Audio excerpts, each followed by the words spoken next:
Good morning, YouTube. It is August 28th. It is currently 4:24 in the morning, and today we got a dynamic effort lower body session.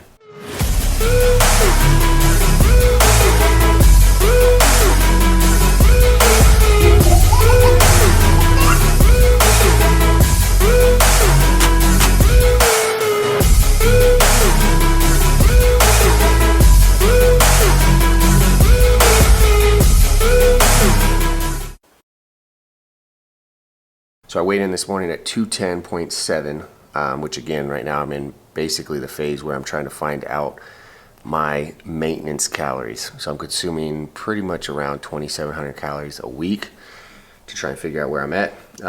Yesterday was the first day I worked out in over a week, because if you watched my last video, last week, I was all sick when I was supposed to kick off this 16-week prep to the unknown, because I still haven't heard anything about getting a ticket for High Rocks in Anaheim. So it's either going to be a High Rocks or a Spartan Sprint. That's why I say I'm preparing for the unknown.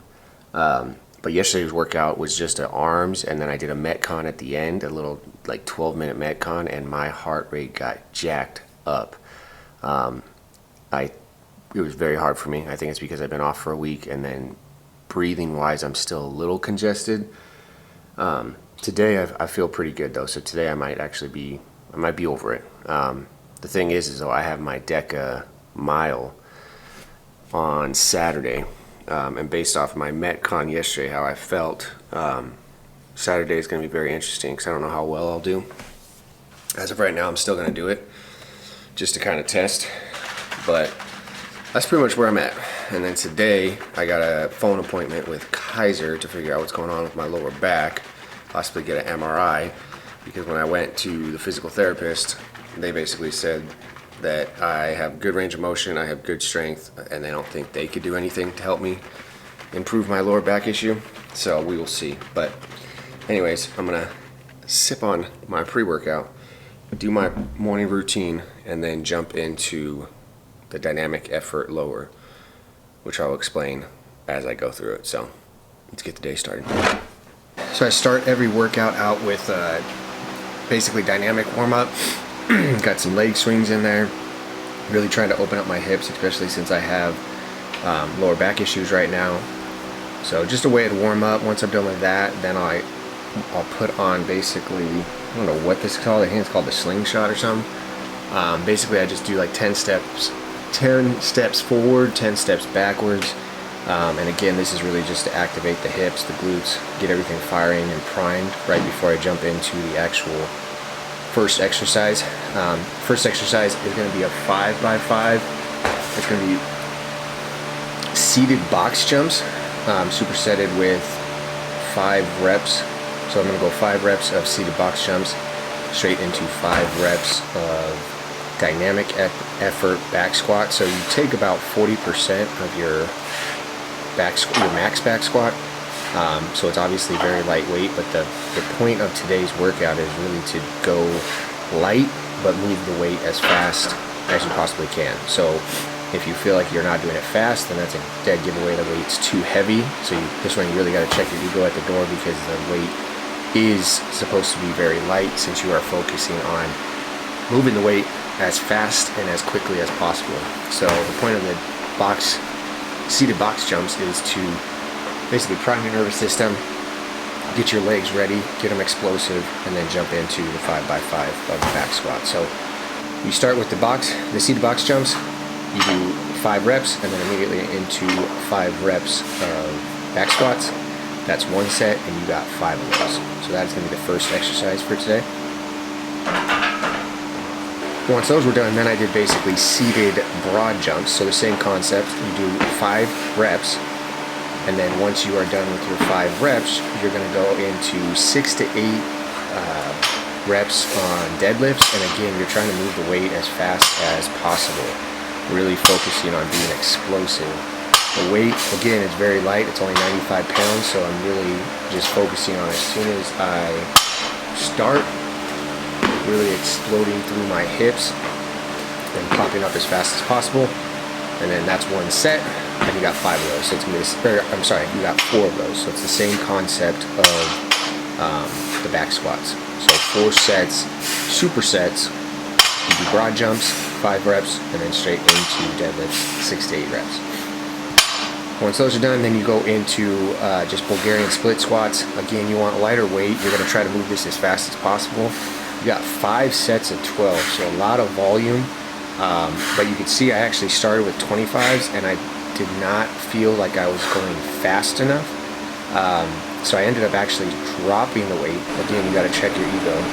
Dropping the weight, just doing 20s for the remainder of the sets. I don't think I videotaped that. And the point is, go down as fast as possible and then pop up as fast as possible, because you're really trying to be explosive for today's workout on every exercise, because that is the point of a dynamic effort lower body workout. So once I was done with these, then I just jumped into basically a finisher. I just did 4 sets of 15 reps on leg extensions, and again, this I'm trying to throw it up as fast as possible.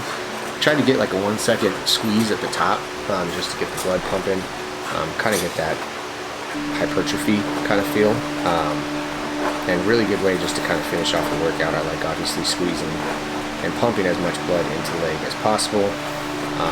So just a quick, easy way to do a dynamic effort lower body workout. Alright, so workout is done. It is about 6:25. I was supposed to, my running technically called for like 2 easy miles today. However, I still feel a little congested and I'm going back and forth on, do I train and try to get ready for my race? I mean, at this point, I'm pretty much either my training's gonna pay off or my training won't pay off. That's at least my thought process. I don't think these next couple days of me running 2 to 3 miles is really going to make a difference, especially since I already lost last week.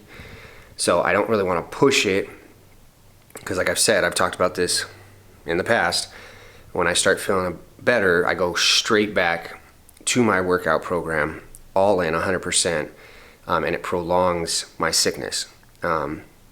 Obviously, this is where it goes back and forth when you have short-term goals and long-term goals. My long-term goal is obviously the 16-week training block, weight loss block, that I'm going to be doing. However, obviously I got a race on Saturday. That's a short-term goal. So my long-term goal is a 16-week training program. So it's like I got to keep that in my mind, because that is the ultimate goal. This race on Saturday was really going to be a test. However, if I'm sick on Saturday, it's not going to be an accurate test. I mean, it'll be an accurate test if, God forbid, I'm sick 16 weeks from now during my race, because then I can know, oh, how I did when I was sick, but hopefully I'm not sick. So what I'm getting at is, obviously, I'm going to kind of take it easy the next couple days. Hopefully I feel 100% by Saturday, and then just go out, do my best, and realize, like, you know, the last 2 weeks may have affected it. It is what it is. That's part of life. Like I said, every time I decide I'm going to do a race or like really go all in, there's been a couple times where actually like the week of the race I get sick. So it is what it is. It's not a big deal. However, I'll probably do a race next month and then a race after the following month. So basically a race every month, just to kind of have those short-term, almost like milestones of where I could like test where I'm at and see if I need to make adjustments. But anyways, no running today. Good leg workout. I mean, nothing crazy like I was talking about in the video, but it's 6:30, so I'm gonna go in, eat, and then head to work.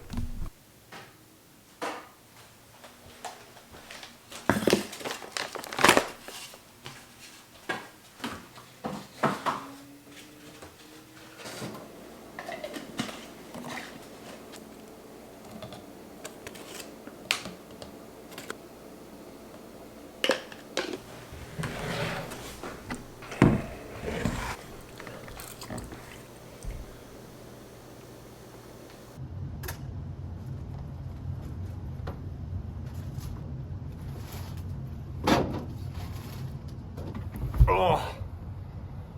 All right, 7:40, made it to work. Like I said, I don't have to clock in until 8:15.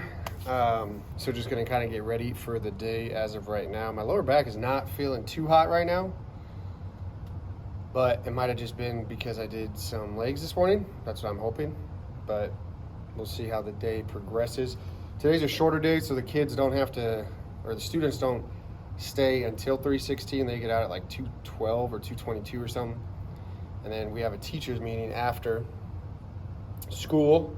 And then at 3:16, once I get out here, I'm going straight to Adeline's ballet class. And that will be from 4 to 5. So that is what this day, time to get to work. So I'm gonna be honest, I'm not very good at this daily vlogging thing. I'm trying to work on it, but I'm also trying to just get you guys content as much as I can and kind of show you guys what it looks like in the day of life. But when I get at work, I've talked about this before, I compartmentalize. So when I'm at work, I'm focusing on work, I'm doing what I need to. So it's very hard for me to like think like, oh, I gotta document what's going on. So it's 3:40 right now. The whole day has gone by. I actually just got to Adeline's ballet class. I'm a little bit early. I got here about 20 minutes early. But it was a busy day. Had an interesting thing happen first period that was not expected. So I dealt with that. Handled some good stuff when it comes to my IEPs, my schedules. I was on everything. And what I was thinking about today is I actually had a conversation with a colleague about this, of how important like my name is to me and anything I fall a part of. So I was talking to the coach that I teach with, and I was telling him, I don't know if it's a football thing, but ever since I played football, people always referred to me as Dettorre. Like when my coaches would call me, they would say Dettorre, Dettorre, Dettorre. And I always took pride of like, that's my name. And like, when people hear Dettorre, they're gonna think a certain way. They're either gonna think, oh, he's lazy, oh, he doesn't do anything, or they're gonna think like good, positive thoughts about Dettorre. And I always thought about that. Like I always took pride in my name. And the reason why I was talking to him about this, I was talking about my job title as an RSP teacher. So a lot of teachers, when they hear RSP, they're like, oh, and they kind of have like a negative like thought process about it. And I was telling this teacher, like, I take that personal because I fall into that group. So what I'm basically getting at is I always talk about roles and having your role. Like for instance, father. My daughter, Adeline, is gonna, when she hears the word father, she's gonna have a certain expectation. Oh, that little girl is so tired. This little girl in her ballet outfit is like passed out. Well, she doesn't want to do ballet today. Adeline is gonna have a certain thought process of like, when she hears father, she's gonna think either good thoughts of how a father should be, or she's gonna have a negative thought based on me. I mean, some people will literally, if you say teacher, if you have had negative experiences with teacher, you're gonna be like, oh, teachers are this, teachers are that. And it goes for every job title out there. But you yourself have your own titles and your own roles that you have throughout your life. And what I'm getting at is like, you need to take pride in that. You need to set a standard. You need to hold yourself to an expectation of whatever your roles are. When people, or like your last name, when people hear your name, do they automatically think good thoughts about you and they know your type of character, or is it negative thoughts? And I was also thinking about this because there's certain students on campus that when people hear their name, they already have like a negative connotation or negative outlook of that kid, and it's just based on how that kid. Now it works both ways though, because there's a lot of teachers on campus that if a student says or hears that teacher's name, they may have negative things. So it's in all walks of life, it's in all careers and everything, but I think it's very important that you take pride in whatever your roles are, whatever your job title is, whatever it is, because at the end of the day, it's really how you're gonna be remembered. And I'm always talking about it. You got to make a difference. You got to stay mad. You got to stay making a difference in everybody you come in contact with. Oh, I think my little mama is here. Yep, they're here. My little ballet princess. We got about 15 minutes, so we're probably, I don't know, probably just gonna hang out. And then I gotta go watch this little mama do her ballet thing. Cassie said when I see her outfit, I'm probably gonna cry because she looks like a little ballerina.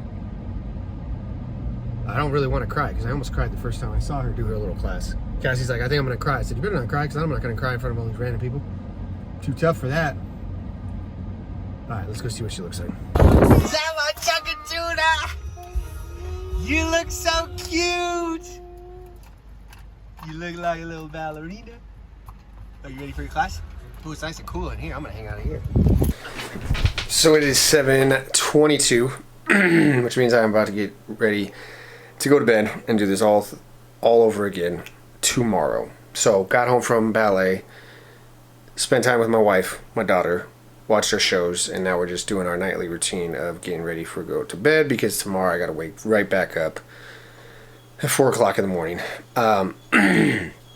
As for how I'm feeling a little better, so I think by Saturday I should be good. Lower back is still a little tweaked. Got a call from Kaiser that I reached out to the doctor that recommended physical therapy. I told him, hey, the physical therapist said there's nothing he could do to fix my lower back. He said I already have strength, I already have mobility, and physical therapy, the sessions, he feels like he's not really going to make a difference, so he recommended that the doctor just go straight to MRI. So hopefully I hear back from that doctor on Friday so that I can get an MRI for my lower back, and then I'm still waiting to hear about the MRI on my shoulder, the results, basically, which will be a phone appointment on like September 19th or so. So anyways, I got Thursday, which is tomorrow. I got Friday, and then Saturday is my actual event. Friday, I don't know if I'm going to actually work out. Tomorrow, since I'm feeling better tonight, I'm going to try to get a good night's sleep, wake up tomorrow, and then try to get some miles in. That's what I'm going to try to do. But it's a dynamic effort upper body. So, should be a good workout. But anyways, you're going to see this video. This video is probably going to drop on Sunday, and then the following video will be a recap of my decamile to see how well I did. I got to pull up my time to see what my time was last time. So I will pull that up, and then comment below if you think I'm going to beat my previous decamile time, because this will be my third decamile, I believe, and I think I did it in like 28. I could be wrong, but I'll double check, and then I'll obviously let you guys know how I did in the recap video. So comment below what time you think I'm gonna get. Comment below if you have any questions, or if you would like to see me do any certain videos. Obviously I'm gonna still keep doing the vlogs and documenting this 16-week process. I'm gonna call it 16 weeks to the unknown, because I don't know if I'm doing a Spartan sprint, or I don't know if I'm doing the high rocks. So anyways, that is the video. If you guys like this video, make sure you guys give it a thumbs up. I'll do more videos like this, and then you guys already know the motto: stay happy, stay healthy, and above all, don't be average. I will catch you guys in the next one.